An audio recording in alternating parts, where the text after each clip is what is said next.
Good evening. Thank you guys for tuning in to another episode of the Incline Dodgers podcast. We are presented by Tick Pick and Fansided. I believe this is our second episode of the regular season as the Los Angeles Dodgers are a mighty 5-0 to kick off the 2025 season. A 5-0 start is something they have not done since 1981. So hopefully they have the same end result as 1981 because we all know how that season ended for the Dodgers. Very stacked show tonight. Even though the Dodgers have only played 5 games, we've got a lot of topics to get to. And I think the first one that is top of mind for many Dodger fans has to do with Roki Sasaki. Last night, Roki Sasaki faced the Detroit Tigers in his second outing already of the young 2025 season, and he really struggled. He only won an inning and 2/3 and really struggled with his command. He's up to now 9 walks in just 4 2/3 innings. And like I just mentioned, only 1 2/3 innings in his most recent outing. Jake, are these struggles a concern for you with Roki? Absolutely not. I don't have one concern, one bit, and I don't think anybody out there should have any concerns themselves. This is a 23-year-old kid coming over from Japan, a whole new environment, a ton of expectations, right? I mean, on the heels of signing Yamamoto and Ohtani last season, signing Sasaki, joining forces with these 3 countrymen, and the expectations are astronomical. The Dodgers are trying to win back-to-back World Series titles, and it really looks like Roki put all that pressure on himself and was maybe gripping the ball a little bit too tight these past couple outings. But he definitely looks nervous. I mean, his first outing was on a big stage in his hometown in Japan on a big world stage. That's a hard thing to do. And then your first outing back in the States is at Dodger Stadium, the second game after the home opener. And, the pressure got to him. He couldn't find his command. The one thing that I noticed from him was that his pitches were not competitive enough, meaning they didn't look enough like strikes for these hitters to offer at them. So he was falling behind a lot of hitters and having to battle. But I mean, Kevin, you can see the stuff. I mean, the fastball, the velocities and the triple digits, that splitter when it's on, we saw it more in Japan than we did the other night. It looks like a 12-6 curveball. It's nasty. And so I'm not worried at all. I don't think anybody out there should be worried. And you could see the concern on his face. He wore it. He wears his emotions on his sleeve. They cut to him in the dugout. Almost looked like he had been crying or tearing up a little bit. I mean, this means something to him. So if there's a silver lining to all of it, that should be it, that he cares. Yeah, I'm glad you mentioned the crying, and we'll get to that as well. My concern level right now is relatively low. I'm like at a 2 out of a 10. I think it's mostly nerves, if anything. I don't think he's that mechanically out of whack. I could be wrong, but I really just think right now he's just trying to overpitch and overpower, and he just needs to settle down, kind of believe in himself, and let the game come to him. I think he's trying too hard out there. In terms of with some overreactions that I've been seeing online and talking to other people, way too early to even talk about sending Roki down to AAA. Like, let's let him have at least 5 major league starts, and then we can have this discussion, because even though he hasn't really been efficient in pitching deep into games, the Dodgers are still 5-0 at the end of the day, and they can give him that leeway. The one thing that I do wish the Dodgers kind of had in that bullpen is a bulk guy for emergency situations like this. So last night's MVP had to have been the Dodgers bullpen, because they had to pitch 7 innings basically, and it was a bunch of different guys after the night before an extra innings game.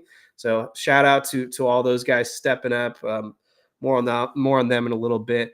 But diving into kind of Roki Sasaki's numbers right now, we talked about the 9 walks over 4 2/3 inning, or 4 2/3 innings, which that's not efficient in 2 starts by any means. He's given up 3 earned runs, the 4 hits, has thrown 117 pitches.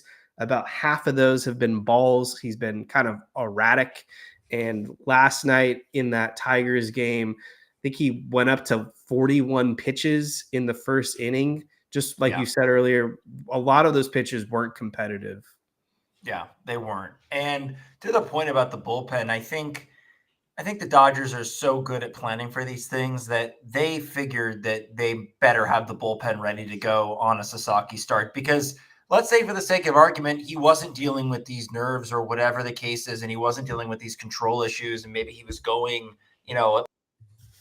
3, 4, maybe even 5 innings, these starts, they still would have him at a pitch count. I mean, they're not, letting him go, as long as some of these other starters like a Blake Snell. You're not going to let Roki Sasaki have the pitch count that Blake Snell you'd allow him to have. So I think the Dodgers are pretty well prepared to have relievers ready to go. And that's why you saw, guys like Dreyer and Garcia and Kasparius, guys that are not as high leverage as the main guys, come out and pitch. And I think that they plan for that. It's unfortunate that we don't have a guy like Tony Gonsolin to be there to kind of do that piggyback thing, because how nice would it have been to go to like a Tony Gonsolin in the bullpen, just like they did with Tyler Anderson a few years ago until Tyler Anderson took over in the rotation. But just to have that option to be able to go 3, 4 innings if Sasaki can't make it, I mean, that's kind of a big loss there. But I think the Dodgers are prepared for this.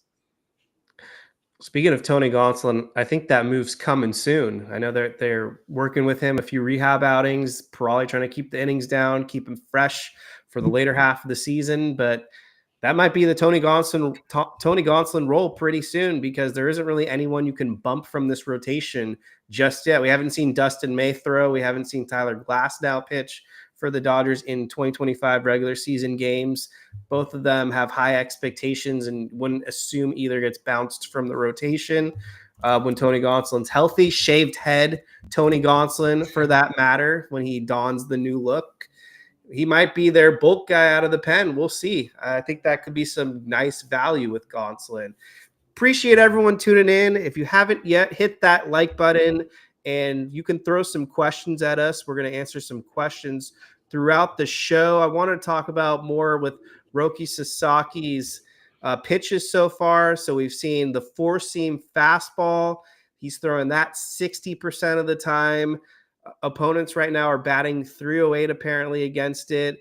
Very low whiff rate, only 12.5%. And that is actually one of the things that kind of stood out with me, especially in this most recent outing.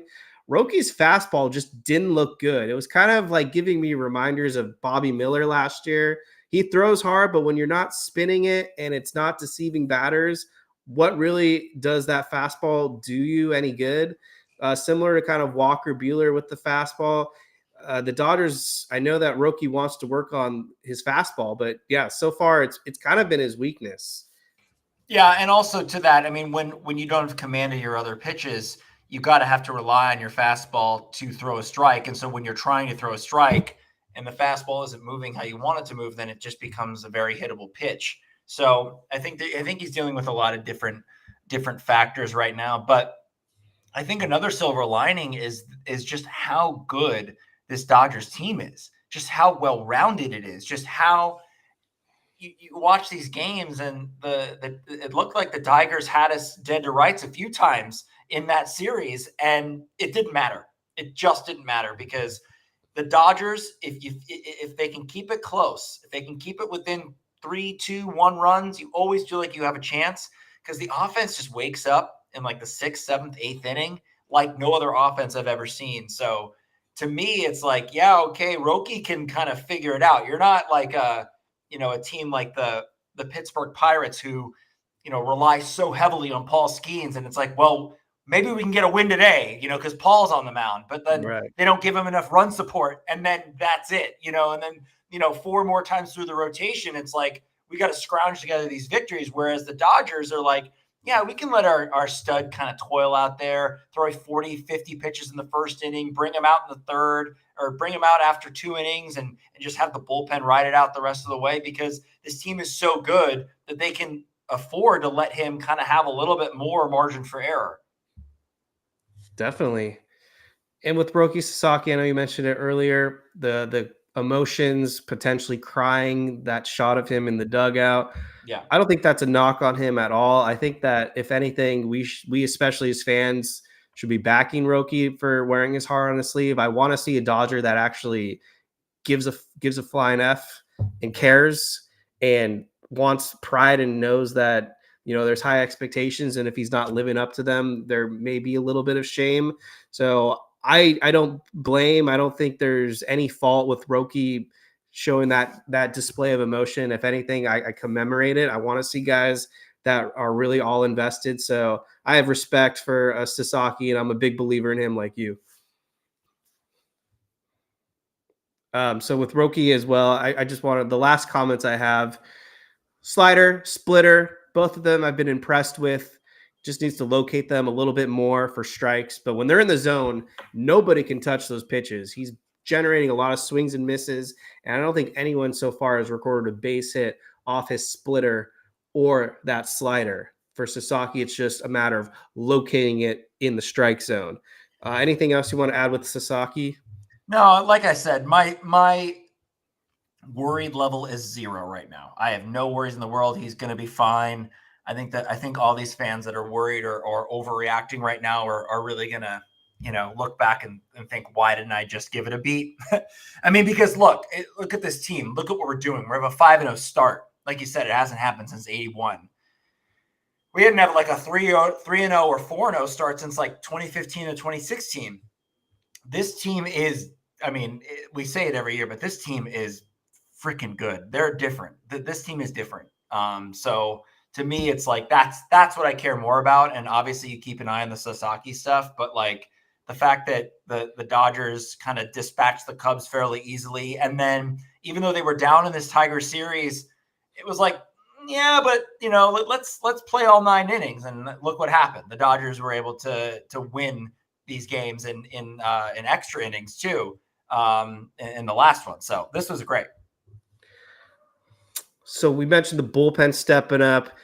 When you look through the guys that pitched yesterday, shout out to a lot of these kind of lesser tier or developed guys. The lesser tiers, I'm referring to a Luis Garcia, for example, had pitched the previous game in extra innings. Then he goes out there, pitches 2 innings for the Dodgers, 36 pitches. And even though Luis Garcia screams, probably the first guy to get DFA'd out of the bullpen, he's already holding his own, and he's not the best pitcher out there, but you gotta tip your cap for a guy that's just going out there, laying it all out there. He's 38. Yeah. This is probably his last he did. shot. He might die of a heart attack with the Dodgers over usage of him, but he's giving it his best. Yeah, I mean, he had kind of like a Garrett Cole movement from the World Series where why he wasn't covering first base, I don't know. I mean, it's like that's what pitchers on the Dodgers should really be focused on when there's a ground ball to the right side, is to get your ass over there, because Freddie Freeman is dealing with an ankle issue. And I think he's dealing with some other issue too, some abdominals, something or other. So he's not fully, he's not 100%. So get your ass over there, Luis. But I am with you. Like, this is a guy that they're going to kind of tax as much as they can to save the other arms in the bullpen. The Dodgers have a guy like this every season, so he kind of knows his role. And that's the best part about this franchise, is that everybody knows their role. This is Luis's role, and he's doing fine so far. Yeah.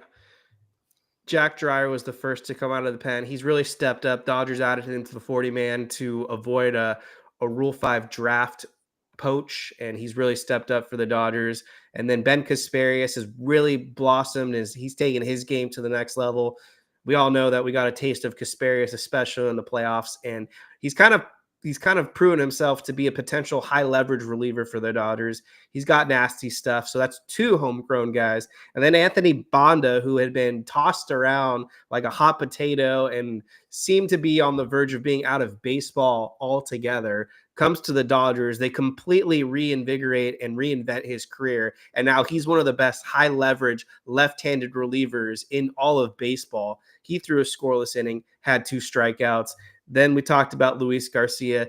Kirby Yates came out, struck out the side in order, has been completely nasty for the Dodgers. He's already thrown 3 scoreless innings, has 7 strikeouts in that span. Kirby's just been disgusting. And then Blake Trinan was essentially a 4-run save opportunity and has been, as usual, one of the Dodgers' best high leverage relievers. This bullpen is stacked, and what's pretty exciting is there's a lot of good arms on the IL that they're eventually going to get back, like the Evan Phillips and Michael Kopechs of the world. You know, when the only guy that's really been struggling at all is like Tanner Scott, you think like this is a dreams situation for the Dodgers and our fans. Like, to this bullpen is just so good. It's so good. And I think for Tanner Scott, like, he's going to figure it out, like probably just going through, those growing pains of being on a new team, figuring out what his role is on this one. And he's a stud. He's going to figure it out. But like I said, like, if he's the only guy that's really struggling at this point, that the rest of the bullpen is just on point, and they are. I mean, anybody that comes through those doors that Dave Roberts calls upon, they know their role, they execute their role, and even with runners on base. I mean, I think the Tigers stranded like 1 million runners during this series. There was traffic on the bases, but you never felt like there was any panic or any worry. And yeah, they made a few mistakes, like Vesia gave up a bomb, but like, other than that, it's been pretty like business as usual, just to keep the game close, because they know that vaunted offense can explode at any moment. So that's their job. They've been doing it every single night. Yeah, and I'm not worried about Tanner Scott. It's one of those off nights. It's early in the season. He's got plenty of time and plenty of opportunities left to really flourish and be one of their best high leverage relievers. It happens. I know his velocity was down a couple ticks, but I think he's also one of those guys that doesn't immediately come firing out of the gates to start a season. Takes him a little bit time to work himself into shape. So no harm, no foul. Tanner Scott will be that guy. That game was crazy, though.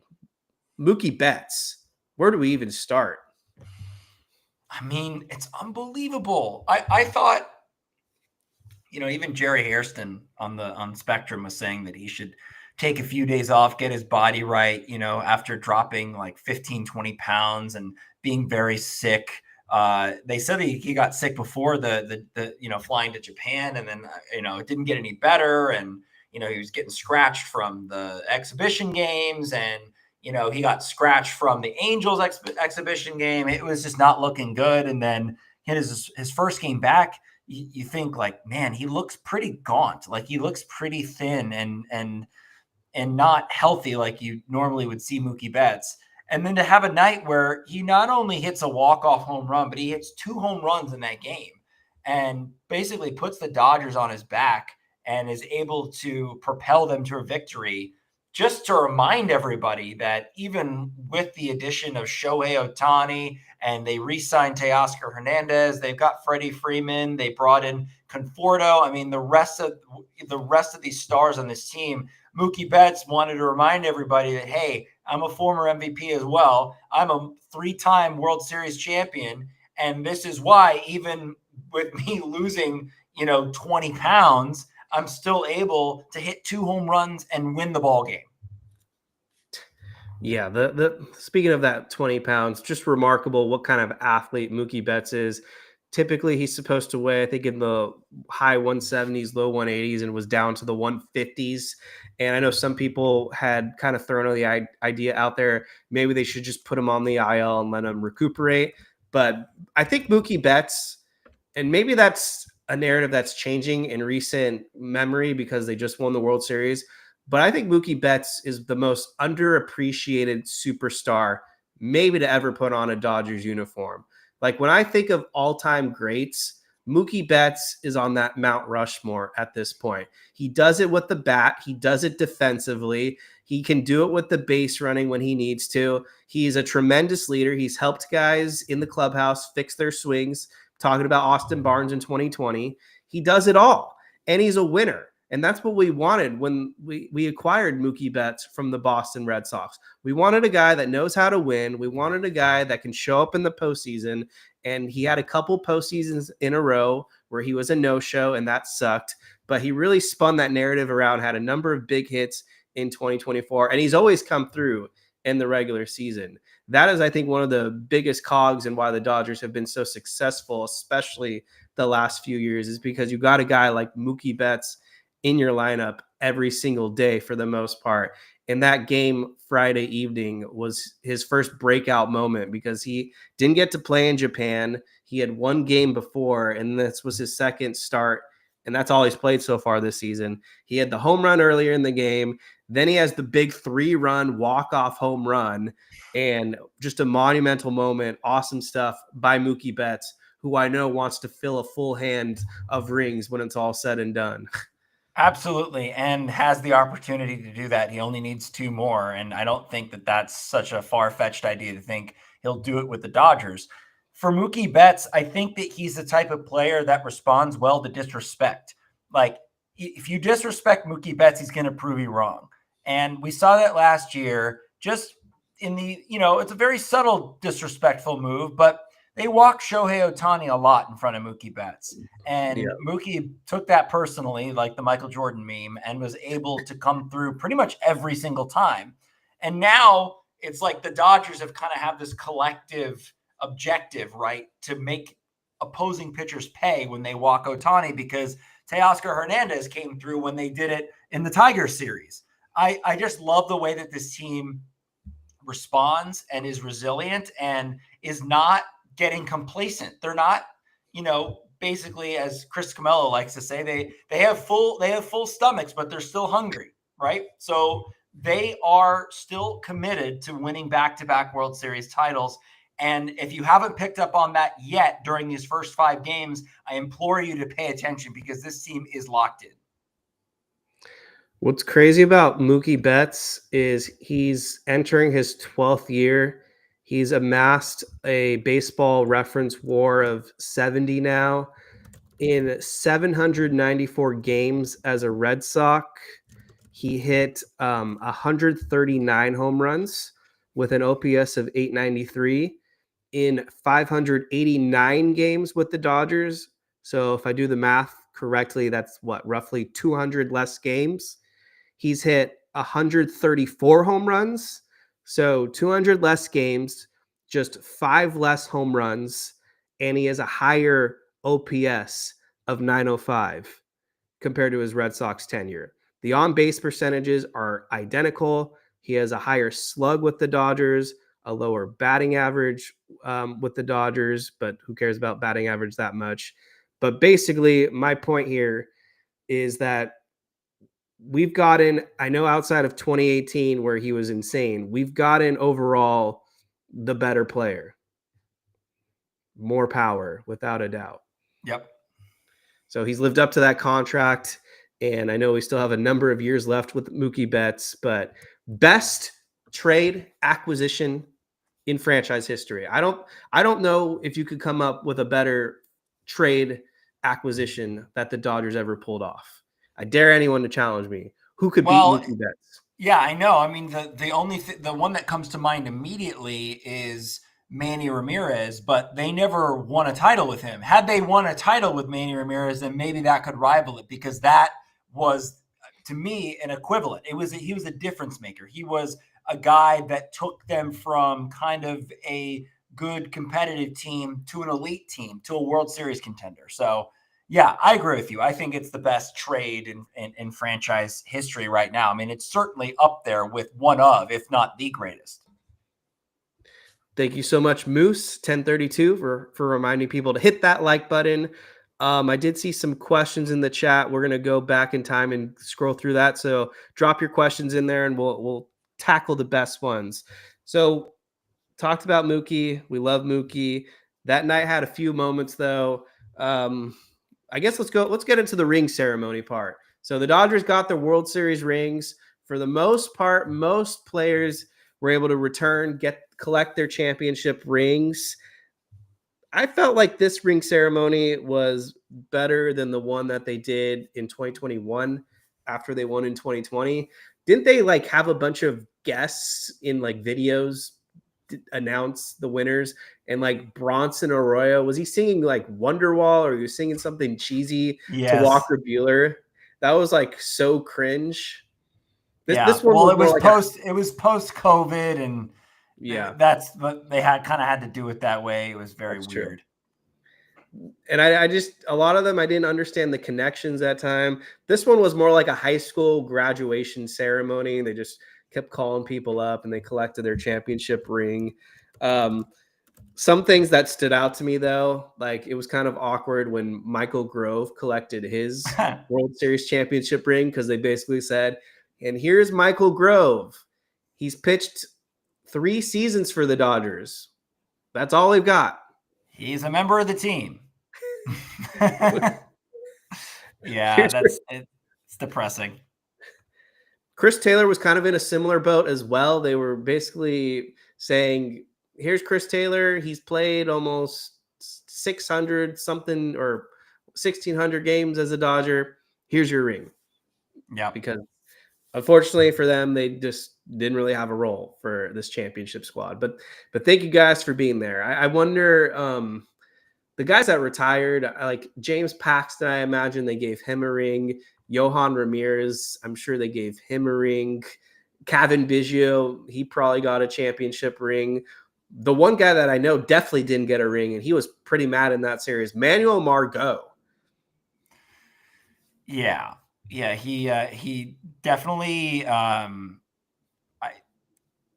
he's always kind of bothered us since we got rid of him. I mean, he played like 1 or 2 spring training games before he got cut or traded or something, DFA'd. So yeah, that was weird that he kept punishing us at weird moments. That little dribbler down the line against Sasaki, that just killed me. I mean, there was nothing you could do about that. And he punished us. The only, who else punished us was Spencer Torkelson. That guy was just hitting the crap out of everyone. He was always on base, always just wreaking havoc. The Tigers have a solid team. They were obviously missing some key bats, but I mean, they've got a solid team. I just feel like they got to beef up that offense because it just looks a little weak, even without some of the hitters that they normally would have. I mean, how much is Matt Vierling really going to add to your lineup? I mean, yeah, they were missing him, sure, but I mean, come on. I think their pitching staff is good though. Flaherty pitched pretty damn well against us. So, and Skubal, even though Teoscar got to him eventually, I mean, he was pitching well, and he's the reigning Cy Young Award winner in the American League. So they've got a pretty good team. And so the way the Dodgers just kind of dispatched a team that is contending for the playoffs and that made the playoffs last season, it's pretty impressive. The Tigers played us tough. Not going to diminish that fact. But we kind of destroyed Skubal. Like you just mentioned, Teoscar got to him. They posted some runs on him.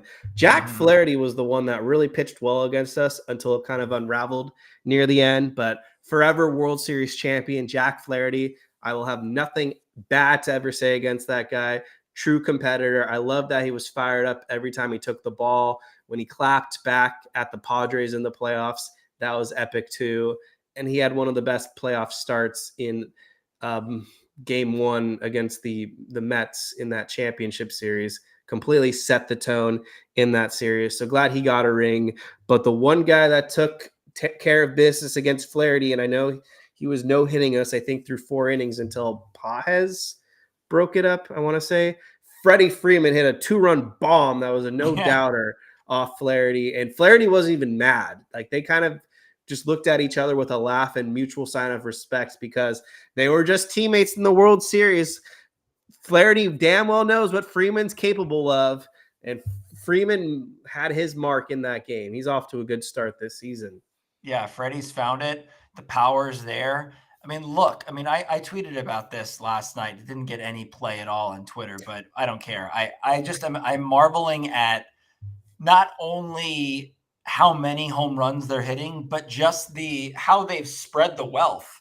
Like you look at like a particular, any night in it, your favorite basketball team, and you have balanced scoring, right?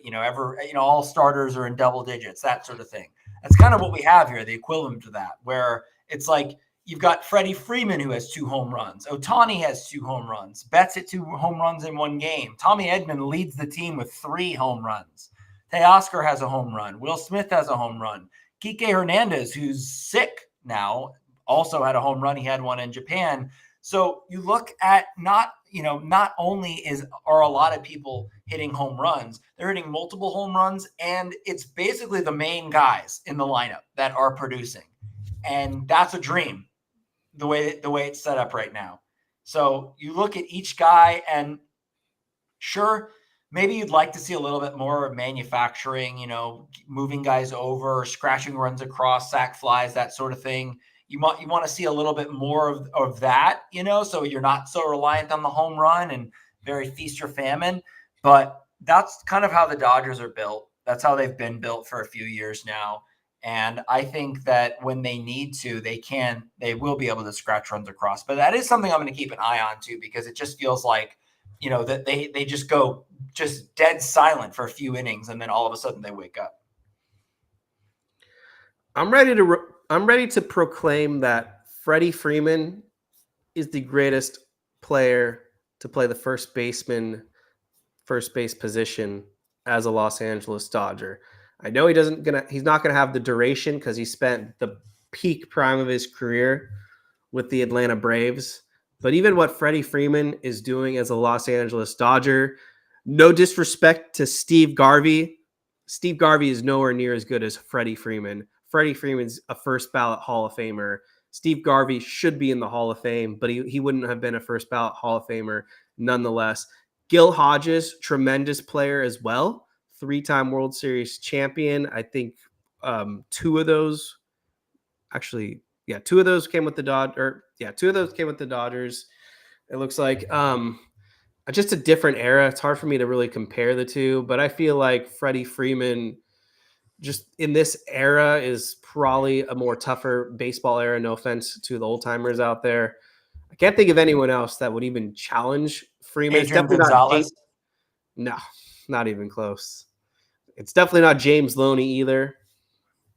Well, I mean, Adrian Gonzalez is a little bit more of a challenger than James Loney. I don't think you can put those two in the same category. I know that was a joke because James Loney was like the definition of mediocre.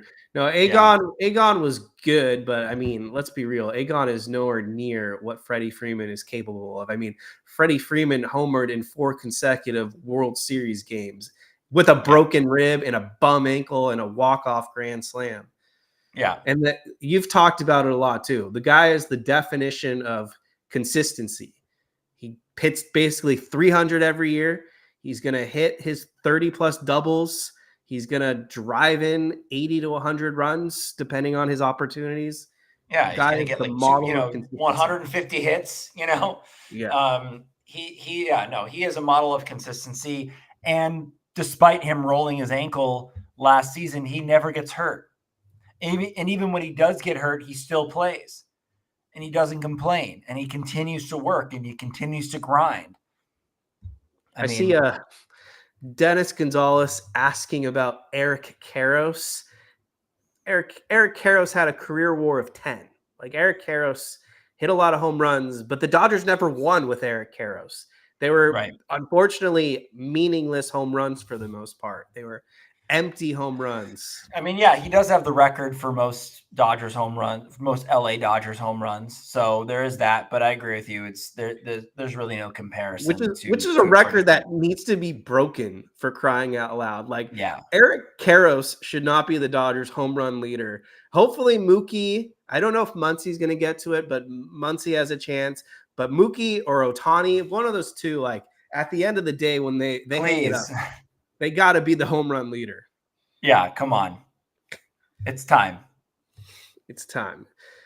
I'm going to go back. I saw a question about Muncy. It came from Roy Estrada, so a little pivot here. Any concerns with McMuncy, or are we haters? Okay, so I saw this question, and I started looking up some stats while you were talking, Kevin, and I wanted to see something because I feel like Muncy's historically been a slow first half hitter, and I was kind of right. He kicks it into gear in the second half a lot, the last couple seasons. So I am willing to give him the benefit of the doubt. I mean, this guy is a guy who averages 30 to 35 home runs a year. And when you're not relying on him to be your 2, 3, or 4 hitter in this lineup, and he's still producing, let's just call it 25 to 30 home runs a season, you're going to take that every single time. And you're going to take his amazing eye at the plate, ability to get on base. He's going to strike out a lot, and he's going to make you want to tear your hair out, and he's going to strike out with men on base when you just need a fly ball and for him to put the damn ball in play, and he's not going to do it. That's going to happen a lot. But he's improved his defense. He still has that light tower power. At any moment, he could get a hold of one. I know I've been a big Muncy, supporter for a long time. I may be I may be looking at it through rose-colored glasses. But I have to say, when the rest of the team is this damn good, I don't really care so much that we're not getting huge production right now from Max Muncy. Willing to give him a little bit of time because the Dodgers don't necessarily need Max Muncy to win games right now. But it is worth noting he is off to a 1-for-20 start with, or 1-for-18 with, 1-for-18, 20 plate appearances because he's worked 2 walks. He's hitting .056. And the one thing that's kind of going up, and this was a trend I noticed in spring training and the playoffs last season, he's striking out more, which means fastballs are getting blown by him a little bit more. It feels like the off-speed stuff is kind of fooling him a little bit. The eye isn't what it used to be, but at the same time, it's Max Muncy. He's earned that right to be given at least a first half to prove himself, and we can start to have those discussions if he's really in a true struggle. So 5 games, not going to panic. He's a 2-time World Series champion as well, so he's earned that right to give him some leeway here.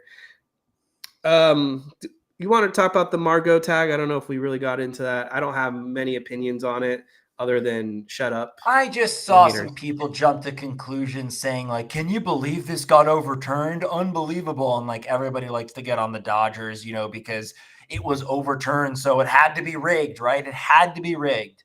It had to be the case that the little Tigers from Detroit got screwed by the big bad Dodgers, and that play at the plate was clearly safe. And of course they got home cooking and they overturned the call. That's bullshit. It's all bullshit because if you look back at the replay, you could make an argument that Barnes got the tag on Margot's foot before Margot's oven mitt touched home plate. But really, when you zoom in, he actually got his pant leg before any of it. And you can see the glove touch the pant leg in slow motion. There's a ripple. If you want to get really finite with it, there's a ripple in the uniform of Margot, thus making him out. So get over it. It's the same kind of BS we saw with Ohtani's home run in Japan. It was like, everyone's like, oh, of course the Dodgers got that call. It's like, you know what, Cubs, you should have won the game. And that run didn't really matter because you lost by 3. You would have lost by 2 otherwise.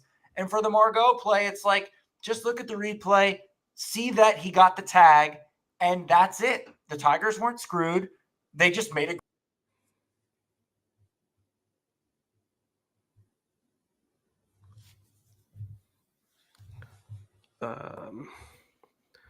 either I froze or Jake froze. But can you hear me, Kev? Yes, you froze out at the end, but we got the message. We got the message, right? We finished the point. That's good. Finish the point, yeah. Manuel Margot is not the most graceful base runner, that's for sure. And this was definitely a redeeming tag by Austin Barnes because he did something earlier in that game that just infuriated me because Jack Flaherty was starting to struggle. His command was starting to become a little bit erratic. He had walked a couple batters. He was a little all over the plate. Austin Barnes, as the 9-hole hitter with the bases loaded and 2 outs, is up 2-0 in the count, and he swings at a pitch. Now, albeit it was a hittable pitch, but he swung at the pitch, and he immediately flew out to dead right or whatever, and that ended the inning. When you have a guy like Shohei Ohtani behind you, I'm sorry, Austin Barnes, you got to be a little bit more high IQ there. You can't be allowed to swing until it's a 2-strike count. Fortunately for the Dodgers, they were able to rally and post some runs, so it didn't end up mattering at the end of the day. But I was infuriated with Austin Barnes at that moment in time. Yeah, I mean, I've come to just accept Austin Barnes right now because he's inevitable. He's just going to be on this team for the rest of our lives. This is his 11th, 12th season with the Dodgers. It's kind of crazy when you think about how long he's been with this team and how little production he's provided over those years in terms of actual stats. Now, he does provide quite a bit according to the team in the clubhouse with the pitching staff. Clearly, he's Yamamoto's catcher because 2 games into the season, you're not taking Yamamoto. I mean, you're not taking Will Smith out of the lineup for Austin Barnes unless Barnes is the catcher for Yamamoto. So he's going to be there. He can't throw anyone out. He can't hit.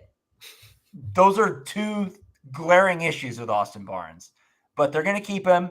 And similar to my point about Muncy, it's like the production of these guys matters very little when the team is succeeding the way it is. And I think the Dodgers look at the benefits of having these players on the team, like Chris Taylor. It's like, what harm does it do if they're winning games, right? I think that's the philosophy, and let these guys figure it out. These guys are culture guys. These guys are clubhouse guys. Dave Roberts, as we know, loves his veterans. He loves the guys that he's been with since he took over the team as manager in 2016. So Austin Barnes is inevitable. Just get used to it. Don't call for Hunter Freducia. Don't call for Dalton Rushing. They're not coming. It's Austin Barnes, and that's it. Yeah. Dodgers got a date with the Atlanta Braves next. Tomorrow, Monday night, the Atlanta Braves come to Dodger Stadium for a 3-game series. They kick it off with Tyler Glasnow making his 2025 debut. Going for the Braves will be Grant Holmes, former Dodgers prospect that they, I believe, later traded for Rich Hill. I don't think Grant Holmes is any good. I would say that's a win for the Dodgers. Middle game, Chris Sale, reigning Cy Young Award winner, will face Dustin May. He's making his season debut. Hasn't pitched in a big league game since, May of 2023 or something. It's been a long-ass time since Dustin May has thrown on a big league mound as well. Chris Sale is going to be tough. Kind of lean Atlanta in that one. And then the last game, Blake Snell making his second start of the season. He's going against Ronaldo Lopez, who only recorded 1 strikeout in his last outing. The Atlanta Braves are 0-4, by the way. They got worked by the Padres. Yeah, they really did. And they couldn't score either. It was just bad. I was looking up Chris Sale to see what he did in his first outing. He went 5 innings, gave up 3 runs, 6 hits, 7 strikeouts. So not a great outing for him. So who knows? It could be another sweep. I mean, I don't know. I have to think that the Atlanta Braves, who are supposed to, in my opinion, win the East, the NL East, or at least contend for a wild card, they're better than this. They're better than the way that they're playing. They're just not hitting right now, but they have everybody available. Everyone's healthy. Not Acuna. I mean, sorry, not everyone but Acuna, but they got Albies back. So I mean, I don't know. We might see the Braves win a game, but they're coming to LA limping. And if I'm Atlanta, not getting at least 1 win in San Diego has got to be tough when you have to go up the 5 freeway, right? San Diego or 405, whatever. You got to go north. You got to go north to LA, and you got to play the Dodgers. I mean, that's just ridiculous. That's not a great start to the road trip. Get swept in the 4-game series. Now you got the Dodgers. Appreciate everyone in the chat. You guys are living it up. Hit that like button. If you love the show, hit the subscribe button. And we got time for some questions. If you want to drop some questions for us with the Braves, I'm just not as impressed with them. I mean, they've got Jerks and Profar as their leadoff hitter. I think Profar is a one-hit wonder. No way in hell he's going to repeat his all-star season for the Padres. He got paid now. He's going to regress back to a pumpkin. Austin Riley seems to have fallen into some type of slump. Marcell Ozuna, he's due for some regression as well. At some point, that guy's going to go back to that mediocre outfielder that he once was when he used to play for the Marlins. And he was good for the Cardinals, but he even had some mediocre years for the Braves, I want to say. And then the bottom of their lineup, it's just not they're just not that scary team that they once were. Like Kelnick. Yeah, exactly. Kelenic, Chadwick Trump, Orlando Arcia, who I know has had some good moments against the Dodgers. It's just not that deep of a team like they were in 2020 and 2021. Just not scared of them like we once were.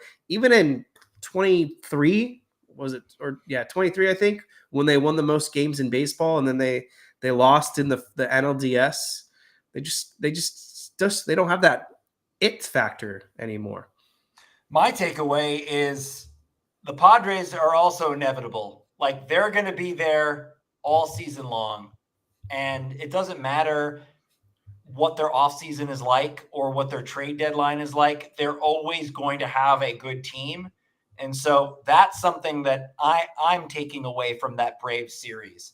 And I know that we still have a lot of season left. Obviously, it just started, but I don't know. I think Arizona might put it together at some point. I think that they will. But right now, it's like the Dodgers and the Padres and a little bit of the Giants, too. I don't know about the Giants just yet. They'll be competitive, but the Cincinnati Reds, I'm not as high on them like some other people are. But yeah, Padres, they're off to a good start. Did not expect them to go 4-0. D-backs, I still view as the biggest threat, especially in the division.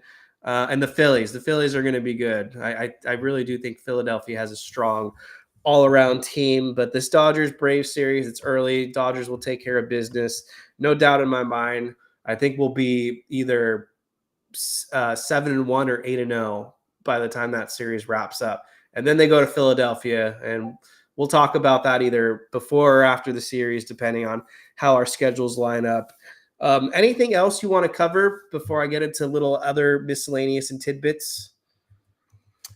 Yeah, I just want to say a few words about Nancy B., the organist who passed away. I feel like that kind of slipped under the radar, but I feel like a lot of people that have grown up as Dodgers fans have grown to they love listening to Vin Scully, and then when they came to the park, they love listening to Nancy B., and she was kind of the most well-known organist, I think, across Major League Baseball forever. And I got to know her personally. I used to work for the Dodgers a little bit when I was in high school. I worked as a junior Dodgers broadcaster. I also worked as an intern and in fan services. And so I got to know Nancy B. quite a bit. And I thought she was just the nicest woman ever. I mean, she was always so sweet, always, curious about what's going on in my life, would always ask, whenever I'd come to a game, if I would come up to the press box and, we would chat. And so for her, to pass away is definitely a loss, I think, felt. The Dodgers have a great organist now, Dieter Rule, but before him was Nancy B., and she played a lot of the classics. One that comes to mind was, whenever Oral Hershiser would pitch, she'd play Master of the House from Les Mis. And that was kind of his theme song. So Nancy B., a great, Dodger great, a great Dodger legend. She always said that she would hold out as long as Vin Scully was there. And then whenever Vin, stepped away, she would, it would be okay for her to step away. They kind of had that pact together, which was cool. And I think she hung on for a couple more seasons after Vinny. But yeah, just a really just sweet woman. Gonna miss her. R.I.P. Definitely. Anyone that grew up going to Dodger games, especially, well, for us, the 90s, 2000s, early 2010s, Nancy was there. Killed it with wrong choice of words. She was awesome with her choice of organ playing. All right. We're going to run through these things real quick. So first off, Fight for Glory 2024 World Series documentary dropped on Apple just a few days ago. Pretty good. Give it a 9 out of 10. Thought it was pretty well done. Few takeaways. save the best one for last, but every time Teoscar Hernandez spoke in the narration, the aura metrics were just off the charts. That guy just has it, and that's why we are so high on Teoscar Hernandez. The guy, the aura, 100 out of 100 on Baseball Savant. I love the backstory where they really dove into Freddie Freeman. I thought all of that was really cool. Chelsea Freeman was kind of like the extra star. They had a lot of interviews with her, as well as Brianna Betts. They had a lot of insight. So that was cool, kind of getting the behind the scenes. And then I said I'll save the best for last. Game one, part one of the documentary. The arrogance, the confidence, the Yankees dugout just feeling like they were in the right and that they had like the utmost confidence and certainty that going to Nestor Cortez was going to be the right decision. That was just laugh out loud to me. Like their heads are in the sand. It's just complete abomination and kind of embarrassing that they really thought Nestor Cortez was the move. I was with you, Kevin. I was stunned at how it was like there was no other option. Like it was like you have to go to Nestor here. You have to. And to me, I'm thinking like, what happened to Tim Hill? He's like the Kimbrel meme in the bullpen, just hands on his hips or arms folded, waiting to be called into the game. And if you remember, Kevin, later on as the series progressed, they used Tim Hill against Ohtani, and he was able to kind of shut him down pretty much. So to me, it was like, why would you go to an experienced, high leverage veteran lefty in that position instead of going to Nestor Cortez? The Yankees got lucky initially that Verdugo made that catch falling into the stands. And to get Ohtani out like that was a huge break for them. But how long do those breaks last? Because they put Mookie Betts on base. Again, another disrespect move that the Dodgers responded to. Freddie Freeman comes up, hits the game winner, and the rest is history. But to me, it's like, wow, what a rough couple of months for Nestor Cortez. I mean, he has the game one, right, which is just a complete catastrophe. Then in the offseason, he's on podcasts talking about how the Yankees had a better team, which if they had a better team, that they should have won then if they had the better team. Clearly they didn't. I mean, how can you say the Yankees had the better team when they executed on there was no execution of defense. They were terrible. They gave the Dodgers extra runs, extra opportunities the entire time. So even based on that, they were not the better team. Then he goes to the Brewers, and he has his first start of the season in Yankee Stadium over the weekend. And this guy, on the first 3 pitches, home run, Paul Goldschmidt, home run, Cody Bellinger, home run, Aaron Judge. Off the bat, gives up 8 runs. I mean, just a brutal couple of months for Nestor Cortez. But I'm with you. The fact that the Yankees were so confident in that decision just shows you how outclassed they were by the Dodgers in that World Series. Yeah, it's just stupid that they thought they were the better team. And you mentioned Nestor Cortez getting absolutely shelled in Yankee Stadium to make his return. I don't know if the fans had booed him or anything prior to the game. I wish I could have done some research on that. But this leads us to the new controversy as well surrounding the Yankees. And it has to do with the torpedo bats. I feel like people are already formulating opinions about whether to ban this, it's cheating, or it should be allowed because it falls within the guidelines. Do you have any thoughts on the torpedo bats? When I first saw the pictures in the story, my thought was, how did they allow this? Like, how did they allow someone to alter the bats in that way? Like, how is that? I mean, I haven't read the rule book, but like, that's allowed? Like, you can just do that? And of course, other teams are going to do it. And I think that it's going to create such an uproar from fans across Major League Baseball that I think Manfred has to do something about it. And they're going to implement something. I mean, we saw this with the sticky stuff, right? It was getting out of hand. Everybody was using it. And so they got rid of it because it was kind of, everyone was talking about the increased spin rate and how crazy that is and how, that it's an unfair advantage and all this stuff, right?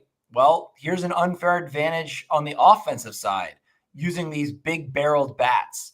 The Yankees are crushing home runs left and right. Now, granted, the Brewers are just not as good as they normally are, and they don't have the pitching anymore. So there is that, but it's honestly a bit egregious when you look at these bats. And also, it's just not a good look for the Yankees having the World Series output that they had, or lack thereof, to losing Juan Soto in the offseason, to not having the greatest offseason. I mean, they lose Garrett Cole. I mean, there's just not a lot of good things are going the Yankees' way.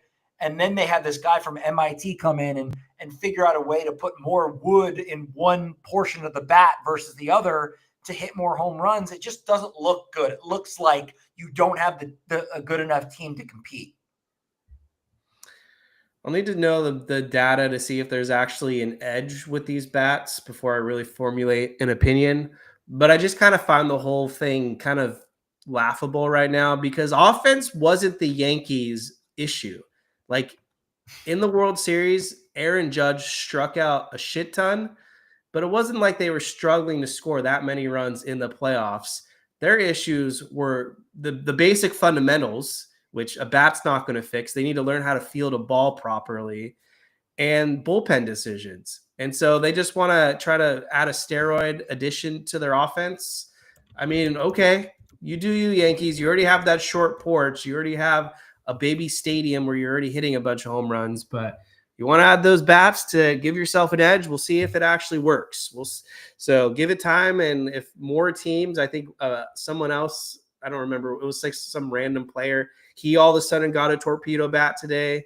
If this really is an edge, like then, yeah, you got to get rid of this because we just don't need stupid shit like this. Like just whatever. I'll get more mad if I need to, but for now, I'm watching it. I don't have emotions to it yet, but I'm keeping a close eye.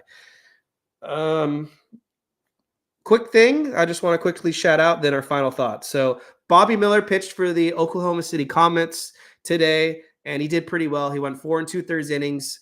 I think he allowed just one or two hits, didn't give up any runs, as I said, and had a few strikeouts. He looked good. So that's a good sign for Bobby Miller. His son Kim had a good game as well for the Comets. Yesterday had an RBI double, 2-run triple as well. So rooting for Kim to be raking down there. Hopefully the Dodgers can call him up. And Dalton Rushing hit a home run. So quick notes on the AAA front. Final thoughts, Jake, or anything else we should get to before we get on out of here? I am just loving what I'm seeing so far from this team. It is just such a joy to watch how well-rounded this roster is, at least to start the season. I think that obviously we're not going to go 162-0, but the fact that we can win every single game on any given day is just a great position to be in fan base wise. To me, it's just about maintaining the health. I think the Dodgers are going to win this division. They're going to win it convincingly. And it's just about having the right guys available for October again. All right, so these will be quick 10-second answers. Dennis Gonzalez, is this a make or break season for Aaron Boone? No, it is not, because they just gave him an extension. So I'm pretty sure they're going to give him some leeway. I know Moose asked us, is the NL West, or what's the best division in baseball? I got to go NL West. Do you have a different answer? No, I think the NL West. I don't know another division that has three good teams like the Dodgers, Padres, and I think D-backs will be. And then last question from Los Dodgers World Series champs. Are the Padres a concern? I feel like you kind of talked about them earlier, and you definitely are watching them. I need to see a little bit more out of them first before I call them a concern. I don't think they're as good as they were last season. I feel like if the Dodgers face them in the postseason, they'd be a cakewalk this time around. I'm not concerned about the Padres at this moment in time, but they're certainly somewhat of a threat. Oh, I think it's always a concern. I think the Dodgers have enough sample size right now. There's enough rivalry data to support that this is going to be a tough matchup for the Dodgers every single time. I mean, especially going down to Petco, whether they come up here to Dodger Stadium, there are going to be a lot of battles this year. And I think the Dodgers have the better team. I think they have a better team than anybody else in Major League Baseball by a wide margin. But you can't count out teams like the Padres and then historically the Giants, who've given the Dodgers hard time no matter what their team looks like. So yeah, the Padres are a threat. There's no doubt about that. But I do think the Dodgers are going to win the division anyway.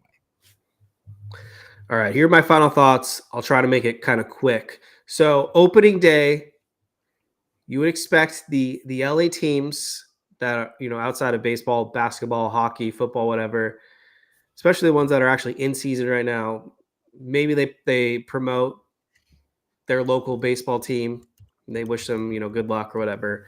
So at approximately 9:35 on opening day, 9:35 a.m., the LA Clippers, their handle says LA Clippers, say, "Happy opening day," with the baseball emoji. "Good luck this season, Padres." You are the LA Clippers, and the first tweet, not the second. I understand they have a G League affiliate and a history with San Diego. Your first tweet is to wish the Padres good luck, but you're the LA Clippers. So it wasn't the first tweet was good luck this season, Dodgers. It was good luck this season, Padres. Now, congratulations to the Clippers. You finally got out of the Lakers arena. You're trying to build your own legacy. You built the Intuit Dome in Inglewood, California, which is still in LA County, by the way. And you know what was funny about Inglewood? That was Showtime era. That was the house that the Lakers built. Now you're across the street trying to make your own legacy in the Clippers. You still don't have a championship to show for it. So you have that in common with the Padres, at least. You're both ringless organizations, but you're the LA Clippers, and the social media managers' first thought is, oh, we got to support the Padres. Fuck off. Get out of my city. Yeah, Well, I'm with you. I'm with you 100% on this. If I could just lend my 2 cents, I've always hated the fact that LA has multiple franchises in its city. You don't need them. You don't need them. You need the Dodgers, you need the Lakers, and you need the Rams. The Kings are, Kings are the Kings. But you need the Dodgers. We don't need the LA Angels. We have the Lakers. We don't need the LA Clippers. We have the Rams. We don't need the LA Chargers. Having two teams in this city never works out because you have the one team that has all the legacy and all the titles and all the success, and then their counterpart has literally nothing. So I've never understood that. And again, it's like, yeah, the Clippers did come from San Diego, but the fact that their first tweet is about the Padres is the most tone deaf thing I've ever heard of. Because what are you saying? Do you actually think that there are fans in San Diego that are Clippers fans? I've never heard of that before. And it's so embarrassing too, because the whole reason that Donald Sterling moved the Clippers to Los Angeles was to compete with Jerry Buss, and he could never do it. He still has never done it. Even when they ousted him and they put in a better owner in Steve Ballmer, he's thrown a ton of money at this team. They've had very little success. You mentioned the Intuit Dome. They can barely get people to come to those games because nobody likes the Clippers. Nobody. I think it was a ridiculous move by that social media team. Whoever put out that tweet is stupid and should not tweet again. Because if you're trying to cement your legacy as an LA team, because like you said, they just built that stadium, there should be no San Diego connection. I don't care where you came from. And there never was a San Diego connection other than the fact that they played there. It's not like they won titles there. At the very least, it's like at least the Chargers had a legacy in San Diego before coming to LA. But the Clippers never did, and it's ridiculous. That's all I got. Well, appreciate everyone for tuning in and listening on the audio feed. Again, I remind everyone we are here for the 2025 season. The Los Angeles Dodgers are the first team ever in a 5-game span to go 5-0, score 30 plus runs, 20 plus walks they drew, hit 10 plus home runs, strike out 55 plus batters on the mound as the pitcher, and commit 0 errors. They are playing pretty much flawless baseball. Let's go.